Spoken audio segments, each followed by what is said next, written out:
সুপ্রিয় দর্শক, স্বাগত জানাচ্ছি আজকের সম্পাদকীয়তে। সঙ্গে আছি আমি জাফর সাদিক। ২০২৪-এর ৫ আগস্ট হাজারো মানুষের প্রাণ হরণ করে এদিন ক্ষমতা ছেড়ে পালিয়ে যায় স্বৈরাচারী শেখ হাসিনা। ঠিক এক বছর পর ঘটনাবহুল আরেক ৫ আগস্ট বিজয় উদযাপনের দিনেই এলো জুলাই ঘোষণাপত্র। তার খানিক বাদেই আগামী ফেব্রুয়ারিতে নির্বাচন আয়োজনের ঘোষণাও দিলেন প্রধান উপদেষ্টা। একদিকে ঘোষণাপত্রকে স্বাগত জানিয়েছে অভ্যুত্থানে সম্পৃক্ত সকল দল, অন্যদিকে এই ঘোষণাপত্র বাস্তবায়নের ভার নির্বাচিত সরকারের হাতে ছেড়ে দেওয়ায় ক্ষোভও প্রকাশ করেছেন কেউ কেউ। তবে দিনব্যাপী নির্বিঘ্নে আনন্দময় উদযাপনের ক্ষণে গণতন্ত্রের উত্তরণ যাত্রায় শঙ্কার মেঘ কেটে যাওয়ায় স্বস্তি কি খানিকটা বাড়ল? প্রাসঙ্গিক বিষয় নিয়ে আজকে সম্পাদকীয় জুলাই ঘোষণাপত্র ও নির্বাচনের দিনক্ষণ। আর এসব নিয়ে কথা বলতে আমাদের সঙ্গে স্টুডিওতে উপস্থিত আছেন শহীদুল ইসলাম বাবুল, সাধারণ সম্পাদক জাতীয়তাবাদী কৃষক দল, এবং মোহাম্মদ মিরাজ মিয়া, যুগ্ম সদস্য সচিব, জাতীয় নাগরিক পার্টি। দর্শক, আপনারাও এই আলোচনায় অংশ নিতে পারেন। এই জন্য আপনাদের ফোন করতে হবে টেলিভিশন দেখার নম্বরে, এছাড়া ফেসবুকের মাধ্যমেও আপনাদের মন্তব্য পাঠাতে পারেন। আলোচনা শুরুতেই জানিয়ে দেব এখনকার প্রধান শিরোনামগুলো।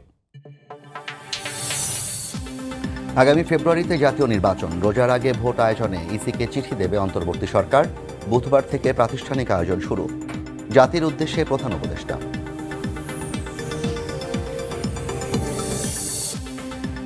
জুলাই ঘোষণাপত্রে ২৪-এর শহীদদের জাতীয় বীর স্বীকৃতি, অভ্যুত্থানকে রাষ্ট্রীয় ও সাংবিধানিক স্বীকৃতি দেওয়ার ঘোষণা।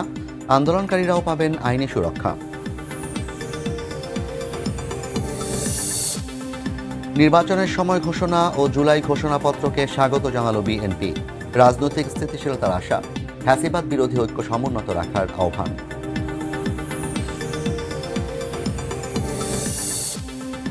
ইতিহাস বাঁকবদলের ৩৬ জুলাই উদযাপন ছাত্র জনতার ঢল।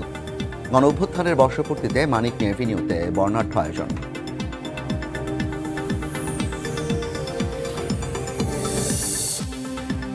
এবং সাবেক মার্কিন রাষ্ট্রদূত পিটার হাসের সঙ্গে এনসিপি নেতাদের বৈঠকের খবর গুজব জানালেন নাসির উদ্দিন পাটোয়ারি। ব্যক্তিগত সফরে কক্সবাজার যাওয়ার দাবি।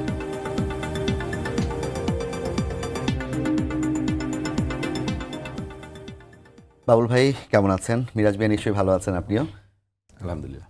বাবুল ভাই, আজকে ৫ আগস্ট, ঠিক এক বছর আগের এই দিন ছাত্র জনতার বাঁধভাঙা উল্লাস ছিল রাজপথে। মানুষ কেঁদেছে, হেসেছে, নেচেছে, গেয়েছে। কেউ কেউ সৃষ্টিকর্তার কাছে তাদের যে শ্রদ্ধা সেটি নিবেদন করেছে, তাদের শ্রদ্ধা জ্ঞাপন করেছে। মাঝে এক বছর কেটে গেছে, এক বছর অনেক কিছু ঘটেছে। কিন্তু আজকে আবার ৫ আগস্টে দাঁড়িয়ে জাতি যখন নাকি জুলাই ঘোষণাপত্র পায়, নির্বাচনের একটা দিন তারিখ পায়, এই জিনিসটিকে আপনি কিভাবে দেখছেন? এবং দল হিসেবে আপনার দল বিএনপি, কিংবা আপনি কৃষক দলের নেতা, আপনার প্রধান দল বিএনপি কিভাবে দেখছেন? জি, আপনাকে ধন্যবাদ। আমার সহ-আলোচক মিরাজ এবং দর্শক শ্রোতা সবাইকে আমার সালাম এবং অভিবাদন। হ্যাঁ, আজকের যে দিনটা, এটা একটা বিস্ময়কর ব্যাপার। এই জাতির জীবনে অনেক গুরুত্বপূর্ণ একটা ইস্যু, কারণ একটা জগদ্দল পাথর গোটা জাতিকে গ্রাস করেছিল। দুর্বিনীত দুঃশাসন, অন্যায়, অত্যাচার, খুন, গুম, লুণ্ঠন, হেন কিছু নাই যা এই ভূখণ্ডে তারা করেনি। অনেকেই ভেবে নিয়েছিল যে এই হাসিনা বোধহয় আমাদের চিরস্থায়ী পরিণতি, আমৃত্যু পর্যন্ত আওয়ামী লীগ বা হাসিনা ক্ষমতাই থাকবে। কিন্তু এই ৫ তারিখ বা জুলাইয়ের যে বিপ্লব, এটা মানে দুনিয়া কাঁপানো একটা বিপ্লব। নিঃসন্দেহে এটা অভিভূত হবার মতো। আমরা যখন ঘুমাইতাম তখনও বা ঘুম থেকে উঠলেও মনে হয় নাই যে আসলে হাসিনার আমলে নাই, অনেক দিনই মনে হয় নাই। তো এরকম ব্যাপার। তো এটা মানে সারা তাবৎ দুনিয়ার মানুষের কাছে একটা শিক্ষণীয় হয়ে থাকবে যে এই বিপ্লব বাংলাদেশের মানুষ নিজেরাই অর্জন করেছিল। আমাদেরকে কেউ সহযোগিতা করেনি, কোনো প্রতিবেশী দেশ, বরং তারা আমাদের এই ফ্যাসিবাদকে আরও প্রলম্বিত করবার জন্য সমস্ত মেকানিজম বা ঘি ঢেলছে, শক্তি জুগিয়েছেন। আমরা নিজেরা, বাংলাদেশের মানুষ, আমরা এটা অর্জন করেছে। ছাত্র জনতা যার নেতৃত্ব দিয়েছে, ছাত্ররা।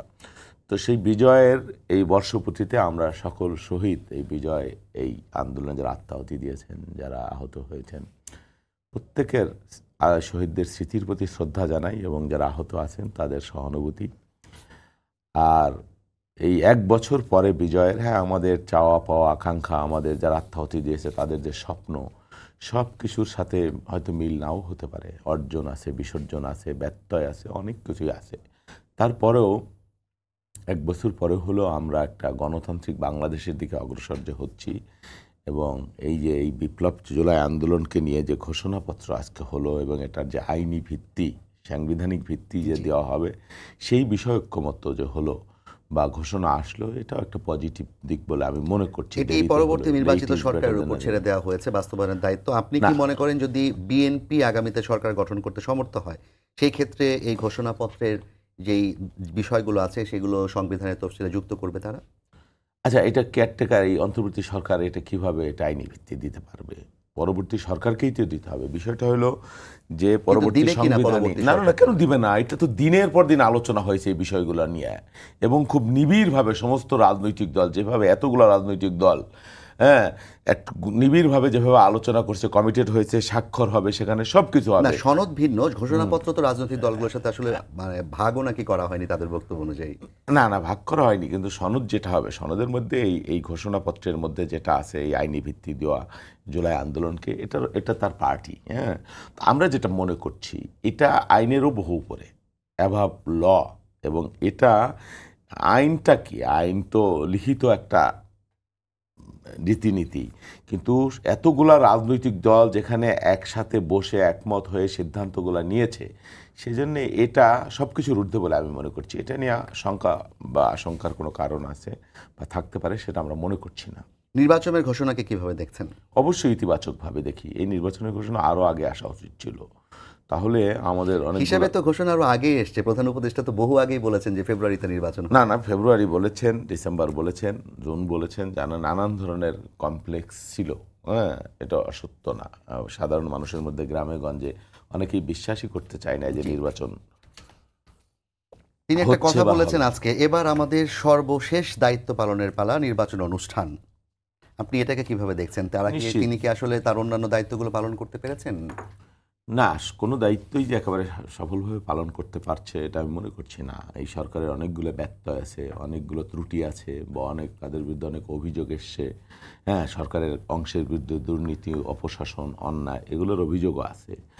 এখন বাংলাদেশের মতো একটা দেশ, এটাকে আমরা বড় করে সামনে আর দেখতে চাই না আসলে। তাহলে বিভেদ, বিভ্রান্তি বা বিদ্বেষ বাড়তেই থাকবে।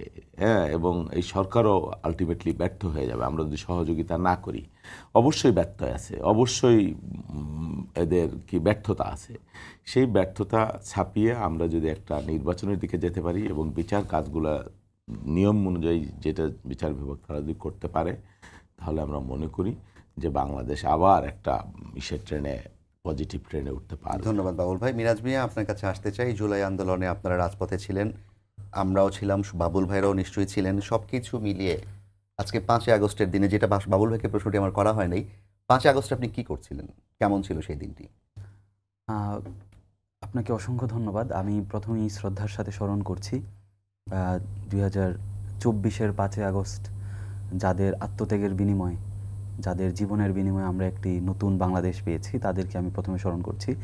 5ই আগস্টের দিনটি আসলে অনেক ভয়াবহ রকমের, একদিকে যেমন ছিল, অন্যদিকে আসলে আমরা ছাত্র জনতা যে আন্দোলনে নেমেছিল, তাদের মধ্যে জুলাইয়ের যে গণ অভ্যুত্থানের যে স্পিরিট, যে আকাঙ্ক্ষা নতুন বাংলাদেশ পাওয়ার, সেটি আসলে তারুণ্যদীপ্ত যে উদ্দীপনা ছিল সেটিও ছিল।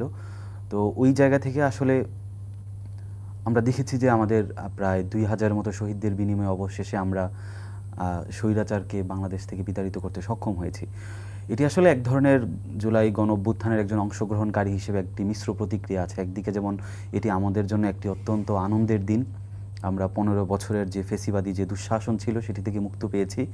আবার একই সাথে যে সকল বাবা মা তাদের সন্তান হারিয়েছেন, যে মানুষকে যে গুলি করে একদম মেরে ফেলা যায়, এটি আসলে 24 জুলাই গণ অভ্যুত্থান না দেখলে আসলে কত বড় ফেসিস্ট হলেই এটি সম্ভব আসলে নির্বিচারে গুলি করে, সেটিও আসলে এক ধরনের আমাদের মধ্যে দুঃস্বপ্নের মতো আর কি। তো এই ধরনের মিশ্র প্রতিক্রিয়া। তবে আসলে আজকে আমাদের জন্য একটি ঐতিহাসিক দিন এই জন্য, কারণ আজকে বাংলাদেশের ইতিহাসে দুইটি গুরুত্বপূর্ণ ইভেন্ট ঘটেছে। একটি হচ্ছে এই যে 24-এর যে ছাত্র জনতার জুলাই গণ অভ্যুত্থান সংগঠিত হয়েছে, সেটি ঘোষণাপত্রের মাধ্যমে আজকে এটির একটি সাংবিধানিক যে স্বীকৃতি, এবং এই জুলাই গণ অভ্যুত্থানের যে স্বীকৃতিটি সেটি দেওয়া হয়েছে, এবং এই অভ্যুত্থানটিকে একটি গণ অভ্যুত্থান হিসেবে স্বীকৃতি দেওয়া হয়েছে। দ্বিতীয়ত যে বিষয়টি হয়েছে, আজকে একটি নির্বাচনের একটি তারিখ ঘোষণা হয়েছে। আমরা বিশ্বাস করি যে ফেব্রুয়ারিতে যে নির্বাচনটি হবে, এটি আসলে বাংলাদেশের রাজনৈতিক ইতিহাসে এটি সবচেয়ে সুষ্ঠু এবং সুন্দর একটি নির্বাচন হবে। এবং হচ্ছে আমরা যেটি দেখছি, নির্বাচনকে কেন্দ্র করে বর্তমানে রাজনৈতিক দলগুলোর মধ্যেও এক ধরনের একটি ঐকমত্য বা একটি ফেসিবাদ বিরোধী লড়াইয়ের যে সবাই একত্রিতভাবে যেভাবে লড়াই করেছে সেটির একটি প্রতিফলন এই জায়গায় ঘটেছে। জিনিস আপনার দল এনসিপি কিন্তু দাবি করেছিল যে বিচারের আগে কিংবা সংস্কারের আগে নির্বাচনের মানে যে নির্বাচন অনুষ্ঠান তারা মেনে নেবে না। সেই ক্ষেত্রে আপনার দল এখন নির্বাচনকে স্বাগত জানিয়েছে। নাহিদ ইসলাম আজকে দেখলাম। বিচার কি নির্বাচনের মানে ফেব্রুয়ারির আগে শেষ করা সম্ভব, কিংবা আপনারা কি সেই দাবি থেকে সরে এসেছেন? না, আমাদের সেই দাবি থেকে আমরা এখনো সরিনি। দেখেন, আমরা যেটি বলছি যে আমাদের যে দ্বিমতটি যেই জায়গাতে আসলে আমরা বলছি যে আসলে নির্বাচনের একটি ডেট আমরা আরও 3 থেকে 4 মাস আগে আমাদের দলের আহ্বায়ক বলেছেন যে প্রয়োজনে একটি নির্বাচনের ডেট ফিক্সড করা হোক। কিন্তু এই নির্বাচনকে কেন্দ্র করে বিচারকে দীর্ঘায়িত করা কিংবা হচ্ছে নির্বাচনকে কেন্দ্র করে সংস্কারকে দীর্ঘায়িত করা, এটি কিন্তু আমরা চাইনি।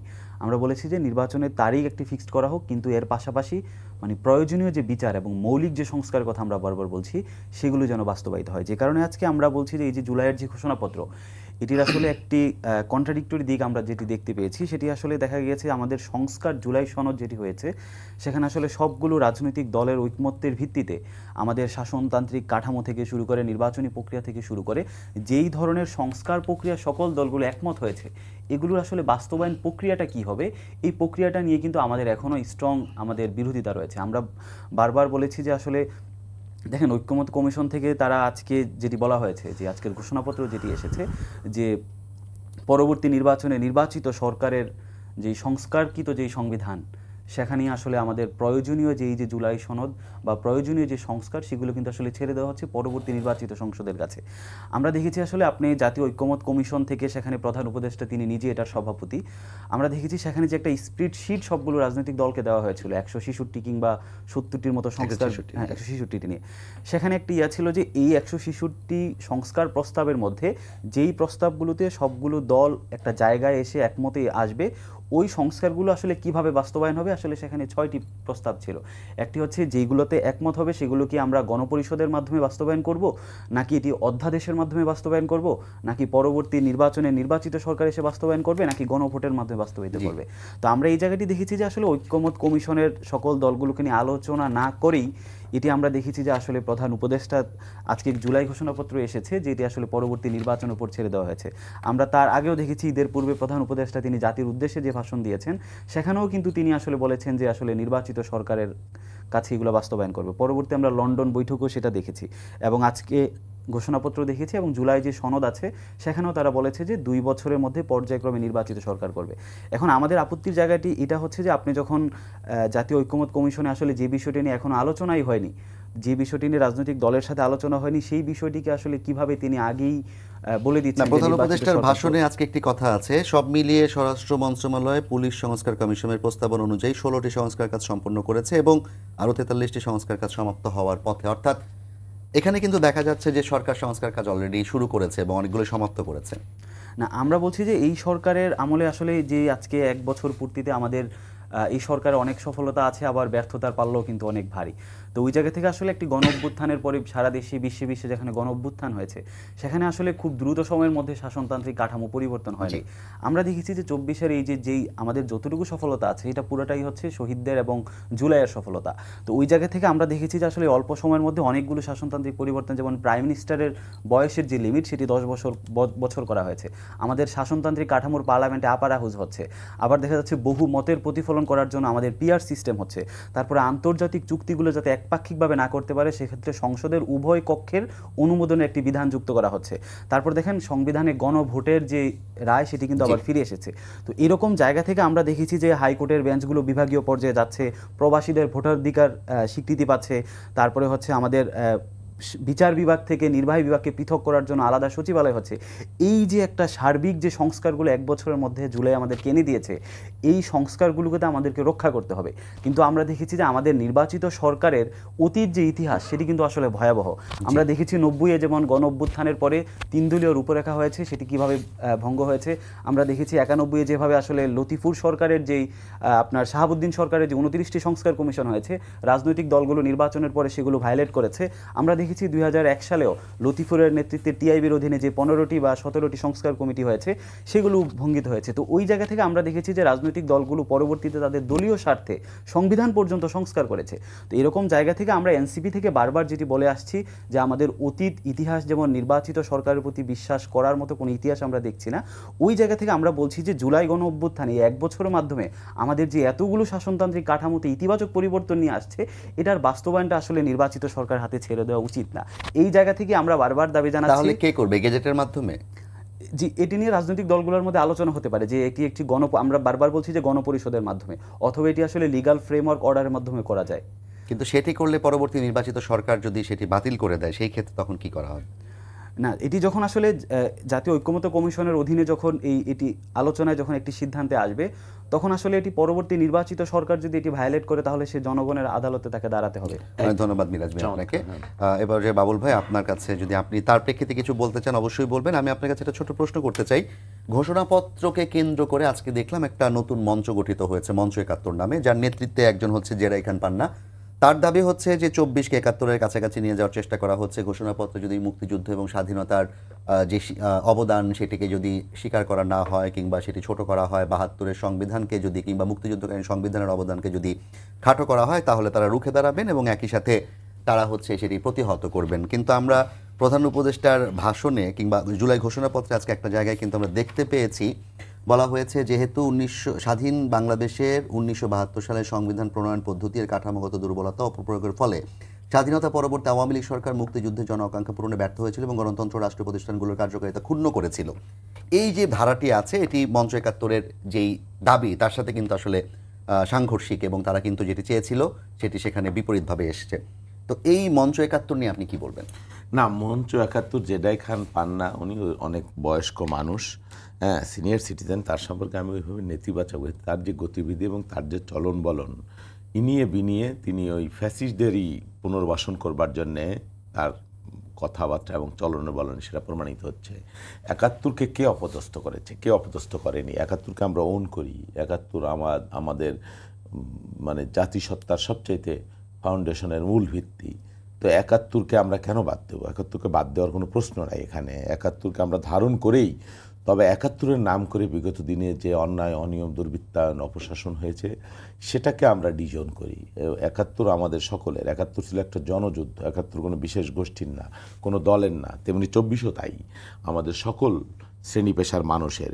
সুতরাং এই যে 71 এবং 24 এটাকে মুখোমুখি দাঁড় করাতে দেওয়া, রবীন্দ্রনাথ আর নজরুলের সাথে তুলনা যেমন, কে বড় কে ছোট। আপনাদের নেতা তারেক রহমানও কিন্তু বলেছেন 71 ছিল হচ্ছে স্বাধীনতা অর্জনের যুদ্ধ এবং 24 ছিল স্বাধীনতা রক্ষার যুদ্ধ। একদম সেটাই আমরা বলছি। সেজন্য একটাকে আর একটার পরিপূরক বা কাউন্টার এটা আমরা কখনোই মনে করছি না। দুইটাই আমাদের জাতীয় জীবনের গুরুত্বপূর্ণ অধ্যায়। অবশ্যই 71 আমাদের ফাউন্ডেশন এবং এটা আমাদের অগ্রযাত্রার অংশ, ব্যারিকেড ভেঙে। সেই জন্যে কোনোটাকে আমরা ছোটো করতে চাই না, কোনোটাকে আমরা বড়ও করতে চাই না। হ্যাঁ, দুইটা ভিন্ন ঘটনা। আর আপনি যেটা বলেছেন বা ওই এরা যেটা বললো, মিরাজ যেটা বললো, সবচেয়ে ভালো কথা যে মানুষের কাঠগড়ায় দাঁড়াইতে হবে। আপনাকে ওই 91-এর যে সংস্কার, বাকি যে সংস্কার, এই সংস্কার আর এখনকার সংস্কার কমিশনের মাধ্যমে এতগুলো রাজনৈতিক দল বসে যে সিদ্ধান্তগুলো নিচ্ছে, আমি মনে করি এটা সংবিধানের চাইতেও বড়, সংবিধানের চাইতেও এটা বড়, আইনের চাইতে এটা বড়। এর চাইতে এর যে আপনি যেটা বললেন যে পরবর্তী সরকার এসে উঠাই দিতে পারে, এবং মিরাজ তার প্রেক্ষিতে বলল যে জনগণের কাঠগড়ায় দাঁড় করাইতে, অবশ্যই জনগণের কাঠগড়ায় দাঁড়াতে হবে। এবং যেই সিদ্ধান্ত হয়েছে আমি বিশ্বাস করি বিগত দিনে কখনোই হয় নাই এরকম বাংলাদেশের রাজনীতিতে। তো সেই জন্য এটাকে আমি পজিটিভলি খুব দেখি। ঘোষণাপত্র নিয়ে জামায়াত হতাশা প্রকাশ করেছে। আর কী কারণে তারা হতাশা প্রকাশ করেছে আমরা জানি না। এখন শোনেন, এই যে নির্বাচনের যে তারিখ তো হলো না, মোটামুটি একটা ফেব্রুয়ারি, রোজার আগে আমরা যেটা পেলাম সুনির্দিষ্ট তারিখ হয়নি, ঠিক আছে, হয়তো নির্বাচন কমিশন সেটা করতে পারে সময়ে। কী কারণে জামাত হতাশা ব্যক্ত করলো, কী কারণে করছে, এটা আমার বোধগম্য নয়। মাঝে মাঝেই আমরা দেখছি জামাতের পক্ষ থেকে একবার রোজার আগে চায়, আবার রোজার পরে চায়, আবার এটা না হলে নির্বাচনে যাবে না, ওটা না হলে করবে না। এই যে বিষয়গুলো, এটা সন্দেহের উদ্রেক করে। জামায়াতের আমি আমির মনে কিন্তু করছি বেশ কয়েক মাস আগে বলেছিলেন যে নির্বাচন ফেব্রুয়ারিতে হতে পারে। একদম আবার তাদের সেক্রেটারি জেনারেল দেখলাম গতকাল এবং কয়েকদিন ধরে রোজার বলছেন- আগেই হওয়া উচিত। হ্যাঁ। কয়েকদিন আগে তাহের সাহেব বললেন, বললেন যে দুইবার PR করে না বললেন পেলে PR সংবিধান এটা না হলে না- ওটা না হলে, এগুলা হচ্ছে কি, এগুলো দায়িত্ব জ্ঞানহীন কথাবার্তা, আচরণ। আমি সত্যিকার অর্থেই খুব আহত যে জামায়াতে ইসলামের মতো একটা রাজনৈতিক দল তারা এক জাতীয় পার্টির মতো আচরণ করে, কথাবার্তা বলে এক এক সময় এক এক রকম। এটা আমাদের হতাশ করে, আসলে দুর্ভাগ্যজনক। আমরা আশা করি যে এগুলো হয়তো ওরা বলার জন্য বলেছেন রাজনৈতিক বক্তব্য, হ্যাঁ, কিন্তু নিশ্চিতভাবেই তারা নির্বাচনকে, এবং তারা তো আমরা এটাও জানি যে প্রত্যেক প্রার্থী সিলেক্ট করে ফেলেছে, 297 কিংবা 96টা আসনে 96টা প্রার্থী আসনে তারা নির্বাচনে। প্রার্থী দিয়ে দিছে। নিশ্চয়ই তারা গণতন্ত্রের স্বার্থে, বাংলাদেশের স্বার্থে তারা এগিয়ে যাবে। শোনেন, নির্বাচন প্রধান উপদেষ্টা বলেছেন বা নির্বাচন কমিশন নির্বাচনের রোডম্যাপ ঘোষণা করবেন, কিন্তু তারপরেও আপনি বলতে পারবেন না যে নির্বাচন ফেব্রুয়ারি। নিশ্চিতভাবেই হবে, কারণ নির্বাচনকে বাধাগ্রস্ত করবার জন্যে, মানে বাংলাদেশকে বাধাগ্রস্ত করবার জন্যে ফ্যাসিবাদী যে শক্তি, তার যে এস্টাবলিশমেন্ট, তারা কিন্তু উঠে পড়ে লাগবে। কারণ নির্বাচনটা বানচাল করতে গেলে একটা সংকট তৈরি হবে বাংলাদেশে, নিশ্চিত থাকেন আপনি। সেই সংকটে লাভবান হবে আমাদের যারা এখানকার, মানে যে শক্তিকে আমরা উৎখাত করেছি তারা, আজকেও এবং কিন্তু তাদের তাহের প্রভুদেশ। সাহেব সম্ভবত কিংবা গোলাম পরব এখন বলেছেন যে তাহের বিদ্রোহ সাহেব- হবে যদি এগুলোর আগে নির্বাচন হয়। এখন তাহের সাহেবরা কি বুঝে, কি কারণে, সাময়িক লোভের আশায়, লাভের আশায় ওনারা বাংলাদেশের ক্ষতি করবেন কিনা, নিশ্চিতভাবেই ওনারা তার জবাব দেবেন। তার মানে আপনার প্রত্যাশা হচ্ছে যথাসময়ে নির্বাচন হওয়ার পথে কোনো বাধা নেই। অবশ্যই না, বাধা আছে, বাধা নাই আমি সেটা বলছি না, সংকট আছে। নির্বাচনকে বাধাগ্রস্ত করবার জন্য একটা চক্র উঠে পড়ে লাগবে, শক্তিশালী চক্র। একটা হলো ফ্যাসিবাদী শক্তি, এবং তাদেরও এখানে কেউ বুঝে না বুঝে তাদের ওই ট্র্যাপে পা দিতে পারে, এবং এটাকে নিয়ে একটা সংকট তৈরি হবে। আর নিশ্চয় করে আপনি বলতে পারবেন না যে নির্বাচন হবেই, নির্বাচনের বিরোধী শক্তিও আছে। ধন্যবাদ বাউল ভাই। মিরাজ ভাই, আপনার কাছে একটা প্রশ্ন করতে চাই। তারেক রহমান আজকে আরেকটি কথা বলেছেন, সরকারের সমালোচনা করতে গিয়ে এমন যেন না হয় যাতে ফ্যাসিবাদী শক্তিকে সুযোগ তৈরি করে দেওয়া হয়।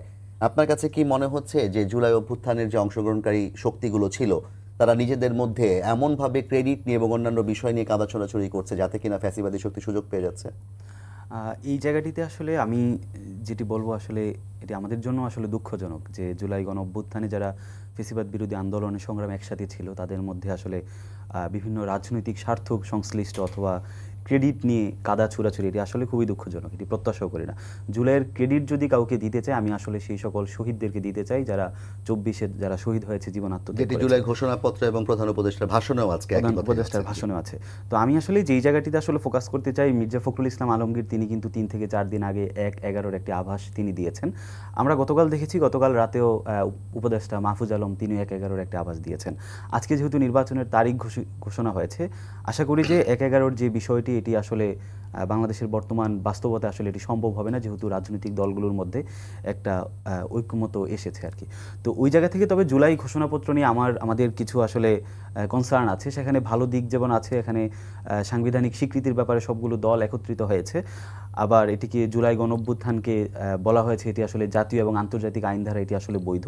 কিন্তু কিছু আসলে সমালোচনার দিকও আছে এখানে। যেমন হচ্ছে, আমরা দেখেছি যে জুলাই ঘোষণাপত্রে যারা শহীদ হয়েছে সেই শহীদদের আসলে সুনির্দিষ্ট শহীদের সংখ্যা এই সরকার আসলে নির্ধারণ করতে পারে নাই। প্রধান উপদেষ্টার ভাষণে আজকে তিনি যেটি বলেছেন, তিনি বলেছেন যে প্রায় 856 জনের প্রায় মতো তিনি বলেছেন, হাজারের মতো তিনি বলেছেন। তো ওই জায়গাটা থেকে আসলে এটি আসলে আমি এটা আমার কাছে আসলে দৃষ্টিকটু লেগেছে যে শহীদদের বিনিময়ে আমরা আজকে স্বাধীন নতুন একটি বাংলাদেশ পেয়েছি, সেখানে শহীদদের সংখ্যাটা নাই। দ্বিতীয়ত হচ্ছে, আপনি যদি জুলাই ঘোষণাপত্রটা দেখেন, আপনি যদি বিশেষ করে জুলাইয়ের আন্দোলনে আমরা যারা গিয়েছি বা আপনারা যারা ছিলেন এই জুলাই আন্দোলনের সাথে, জুলাই আন্দোলনটা আমাদের মধ্যে যেই ধরনের একটা স্পিরিট, যেই ধরনের একটা আকাঙ্ক্ষা তৈরি করে, আপনি যদি স্টিল নাও যদি আপনি জুলাইয়ের কোনো ভিডিও দেখেন, দেখবেন যে আপনার গায়ের লোম দাঁড়িয়ে যাচ্ছে।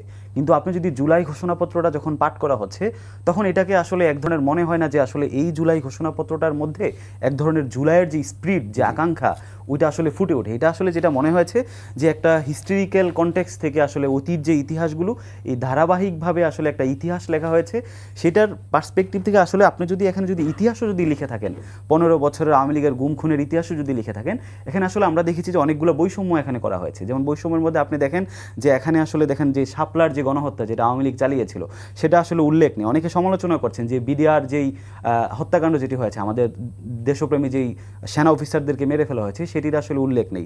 তারপরে যদি আপনি দেখেন গত 15 বছরে যে এই দেশের আলেম ওলামাদের উপর যে ধরনের রাষ্ট্রীয় নির্যাতন করা হয়েছে, সেই নির্যাতন নিপীড়নের কথা কিন্তু সেখানে আসলে উল্লেখ নেই।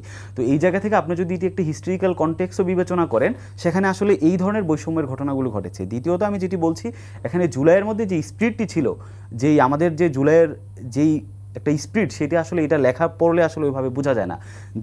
তৃতীয়ত আসলে যেই সমালোচনাটি আমি এখানে করতে চাই, এখানে আসলে একটা কন্ট্রাডিক্টরি, যেটা আমি বললাম যে আসলে আমাদের যেই মৌলিক সংস্কারগুলোর ব্যাপারে যে রাজনৈতিক দলগুলো একত্রিত হয়েছে, সেটা আসলে রাজনৈতিক দলগুলোর সাথে এবং ঐক্যমত কমিশনে এখন আলোচনাই হয় নাই। ওই বিষয়টাকে তারা আসলে পরবর্তী নির্বাচিত সংসদের কাছে ছেড়ে দিয়েছেন। তো আমার কাছে মনে হয়েছে এটি আসলে আলোচনা করে তারপরে আসলে পরবর্তী সরকারের আপনি জায়গায়, যেটি বললেন একদম সঠিক বলেছেন যে মোট 28টি হচ্ছে জুলাই ঘোষণাপত্রে আমি ধারা দেখতে পাচ্ছি, এর মধ্যে 21টি যেহেতু অর্থাৎ প্রেক্ষাপট বর্ণনা করা হয়েছে, বাকি 7টিতে হচ্ছে পরবর্তী করণীয় কিংবা ফলাফলটি বর্ণনা করা হয়েছে।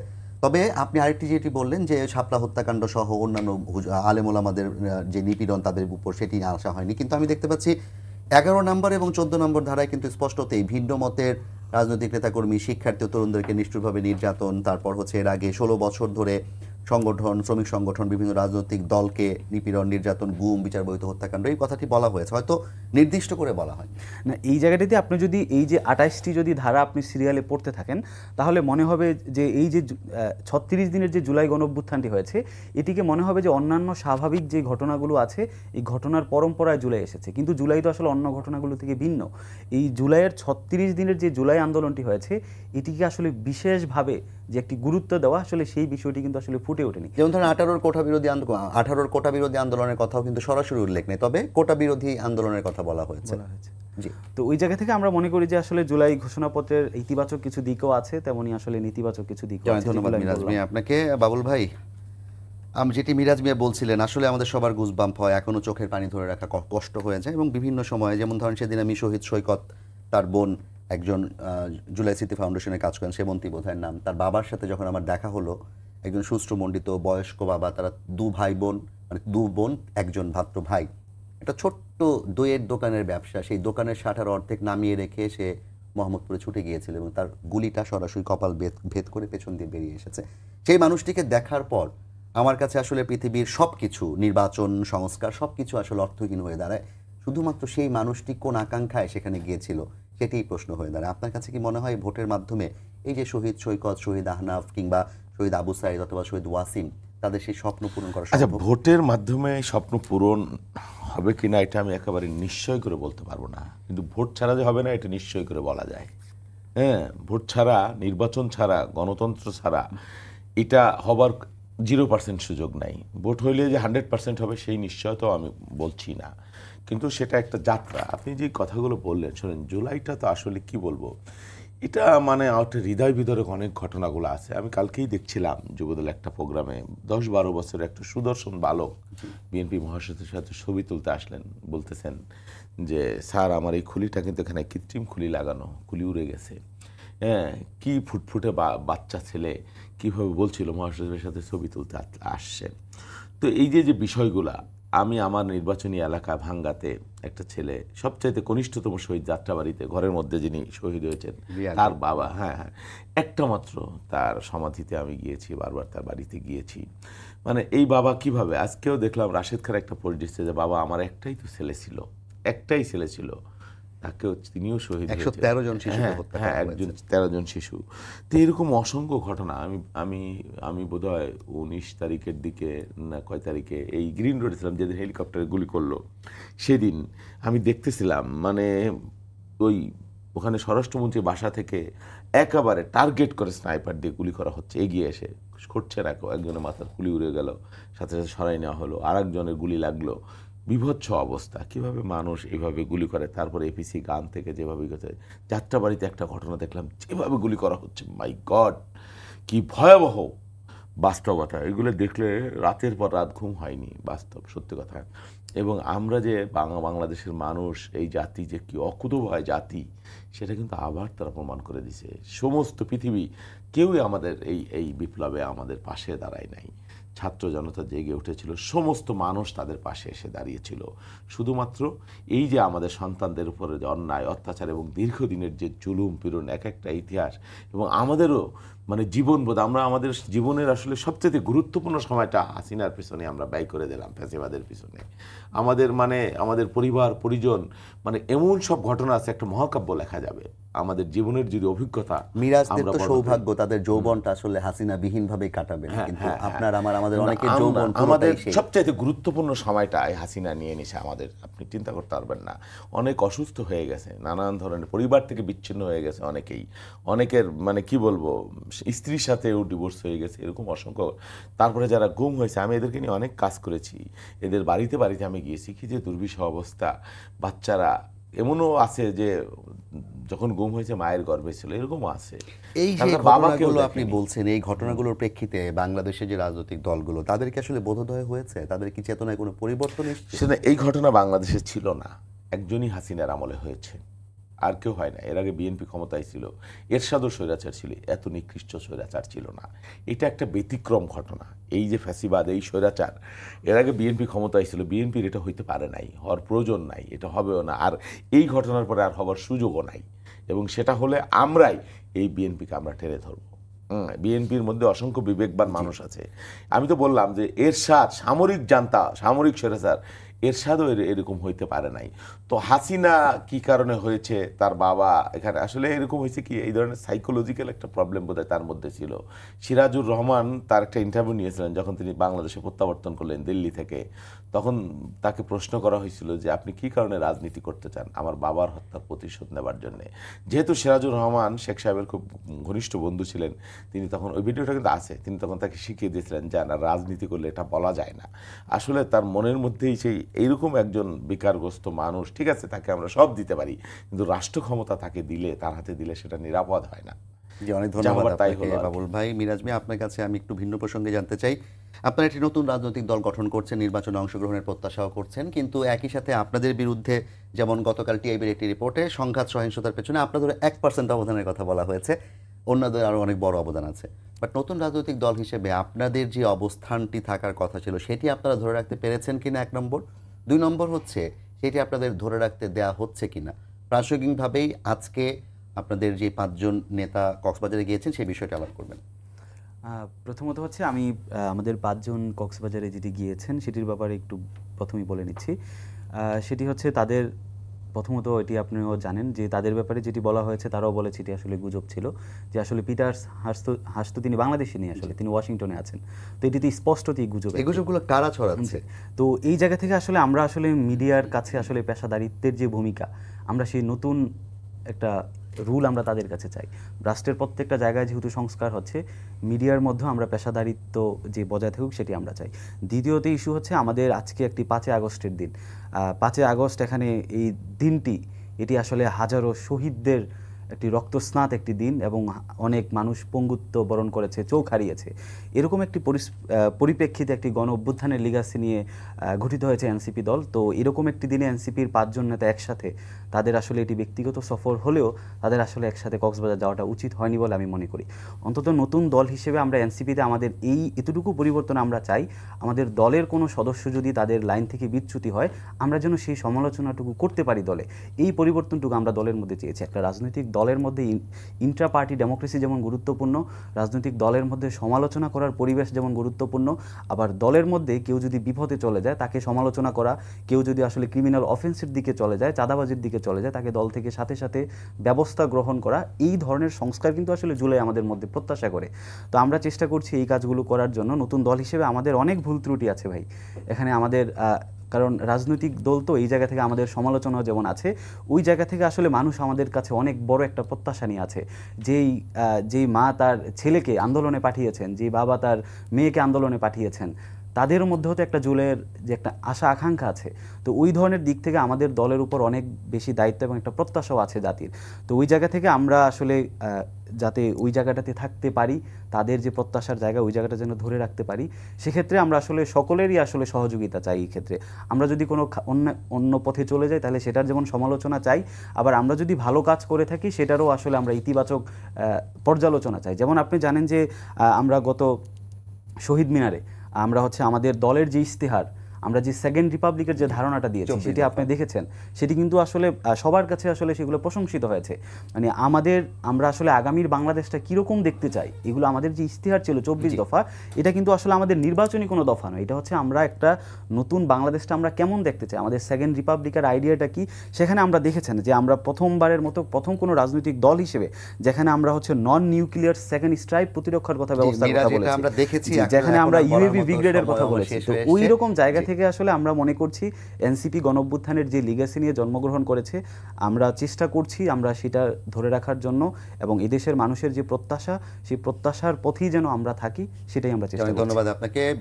বাবুল ভাই, যদি আপনি 30 সেকেন্ডে কিছু বলতে চান যে নির্বাচন এবং গণঅভ্যুত্থান পরবর্তী যে সম্ভাবনা, সেটি আসলে আগামীতে কোথায় গিয়ে দাঁড়াবে। এবং আমি যেটা বলি, আমাদের এইটা বিরাট অর্জন আছে। হাসিনাকে যে আমরা তাড়াতে পেরেছি, এটাই আমাদের সবচেয়ে বড় অর্জন।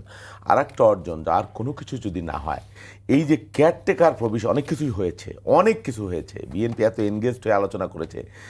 আমি মনে করি অবশ্যই এর মধ্যে একটা পজিটিভ দিক আছে, এবং আমরা কেয়ারটেকারটা যদি আমরা রাখতে পারি, এবং কেয়ারটেকার গঠন যে প্রক্রিয়া, সেই প্রক্রিয়াটা যেভাবে তৈরি হয়েছে, সেটা হলে আমি বিশ্বাস করি নিশ্চিতভাবে আমরা এগিয়ে যাব। অনেক ধন্যবাদ শহীদুল ইসলাম বাবুল ভাই, এবং একই সাথে মোহাম্মদ মিরাজ ভাই, আপনাদের দুজনকে ধন্যবাদ জানাচ্ছি। আমরাও প্রত্যাশা করি বাংলাদেশের নির্বাচনী ব্যবস্থা একটি সুষ্ঠু নির্বাচনের মধ্য দিয়ে যে গণতান্ত্রিক অভিযাত্রা, সেই যাত্রায় বাংলাদেশকে এগিয়ে নেবে এবং ভবিষ্যতে এই ধারা অব্যাহত থাকবে। সবাইকে ধন্যবাদ জানিয়ে শেষ করছি আজকের সম্পাদকীয়।